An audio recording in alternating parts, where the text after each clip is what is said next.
விஜயண்ணா, உங்கள் வேலூர் பரப்புரை பார்த்து அதில் எதுவும் இல்லைன்ற ஆதங்கத்தில் ஒரு வீடியோ ஒன்று போட்டேன். உங்களுடைய ரசிகர்கள், ஆமாம், அவங்க ரசிகர்கள் மட்டும்தான். ஏன்னா இன்னும் அரசியல் வயப்படலையே.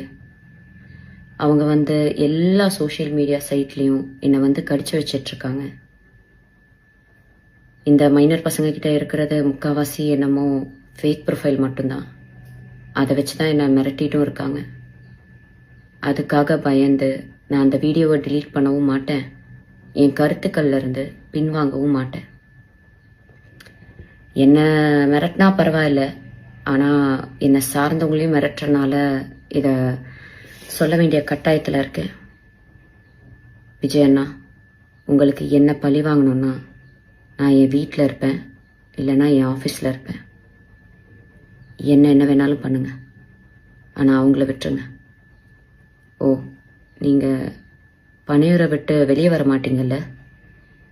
நான் இன்னும் உயிரோடு தான் இருக்கேன். நான் வேணா பனையூர் வரேன். என்னை திட்டின மாதிரி தான், மக்களை திட்டின மாதிரிலாம் யாரையும் உள்ளே இழுத்து போட மாட்டேன். ஒரு பெண்ணுக்கு சோஷியல் மீடியாவில் முக்கியமாக எவ்வளோ மரியாதையும் எவ்வளோ மதிப்பும் எவ்வளோ பாதுகாப்பும் உங்கள் ரசிகர்கள் மத்தியில் இருக்குன்றத அந்த வீடியோ கீழே இருக்க கமெண்ட் செக்ஷனை டைம் இருந்தால் படிச்சு பாருங்க. எப்பா டேய், எங்களை பார்த்து அவ்வளோ முட்டாளுங்களா தெரியுமா? இல்லை புரியாம தான் கேட்குற. ஒவ்வொரு வாட்டியும் தளபதி ஸ்பீச் கொடுத்தாலும் என்ன அவ்வளோ ஒரு இன்செக்யூரிட்டி? ஐயோ, தளபதி இப்படி பேசுறாங்க, அவங்க ஃபேன்ஸ் அப்படி பண்ணிடுவாங்க, உயிர்கள் போயிடும் அப்படின்னு. நடக்காத ஒன்று நீங்களே ஒரு சீனு கிரியேட் பண்ணி மக்களை ட்ரிகர் பண்ணி விட்டு ஒரு ஏஜெண்டா வச்சு இப்படி பொங்குறீங்களே, இது நியாயமா? இது தேவையா? ரிலாக்ஸ் பண்ணுங்கப்பா. ஜூலி, உங்க மேல இருக்கிற அக்கறையில தான் ஒரு விஷயம் சொல்றேன். இன்ஃபேக்ட் நான் சொல்லவும் மாட்டேன், நீங்களே படிங்க. உங்களுக்காக தான் இந்த டிஷர்ட் போட்டேன், அவ்வளவுதான் விஷயமே. Be your self. யாரோ எப்போ பிக் பாஸ்ல போய் ட்ரெண்ட் செட் பண்ணாங்க, நம்மளும் அதே டெம்ப்ளேட் ஃபாலோ பண்ணிடலாம் அப்படின்னு அவங்க பண்ணதெல்லாம் நீங்க பிளைண்டா ஃபாலோ பண்ணீங்கன்னா இதோ இப்படிதான் நடக்கும். பேசுங்க, ஆனா நீங்க உங்க சொந்த புத்தி யூஸ் பண்ணி பேசுங்க. நம்ம பேசுறதுக்கு நியாயமா இருக்கா, உண்மையா இருக்கான்னு யோசிச்சு பேசுங்க. அப்படி என்னதான் சொல்லிட்டாங்க தளபதி? குட்டி கதை சொல்றாங்க. தமிழ்நாடு அரசியல் அடங்காத ஒரு காலமாடு மாதிரி. அனுபவமே இல்லாம ஒரு புது கட்சியா நாங்க வந்திருக்கோம்.